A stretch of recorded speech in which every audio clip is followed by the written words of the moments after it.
making sure that they were going to be able to speak properly and they could communicate? Well, you can't set about, making sure that they're going to speak properly and communicate, because there are many, many parents out there who are talking and reading, and for some reason, and they don't know what that reason is, their child just isn't speaking back and doesn't seem to be picking up the language. So it's not as simple as saying, this is what I know I have to do, and I'm going to read and I'm going to talk. Sometimes things do crop up, and the parents get very upset about it and very worried, because they think they're doing something wrong.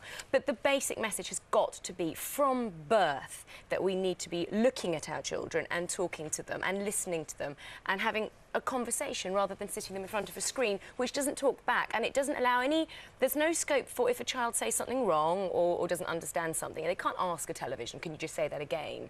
So that's this human communication, which is, I think, so important here. And it's interesting you're saying you've got to look at the children and visually sort of be able to make contact with them, because we've had Jackie Hodge in Woking and Linda in Cambridgeshire both saying, talking about the design of prams and buggies since the 90s, when prams and buggies turned around so the babies were facing away from you, because back in the day, in the 70s and 80s, when we were small children, the baby would be sit right in front of you. They could see the mother's face, particularly the mother, but the father as well, all the time. I have written about this, and I think it's really important. And all three of my children were always in a pram, which could then sit up, so they were always facing me. And I thought maybe that would be strange, always moving backwards.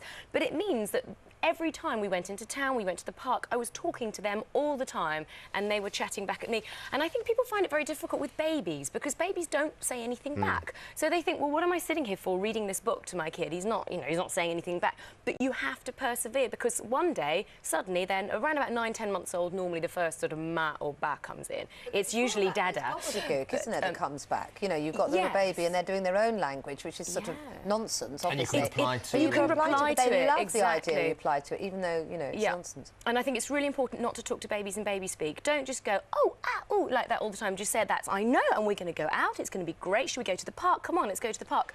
All that's going in. What about when children say something that's slightly wrong? Should we be correcting them? If their pronunciation's not great, should we be trying to help them? I think there are ways to do it in a nice way. Yes, I would say, first of all, yes, always. If my pet peeves of mine, me and Jessie are da-da-da. No, Jessie and I are going to go, just correct it gently, but you don't have to make a big thing of it. But they will repeat back from you. So you are their first line of learning how to communicate.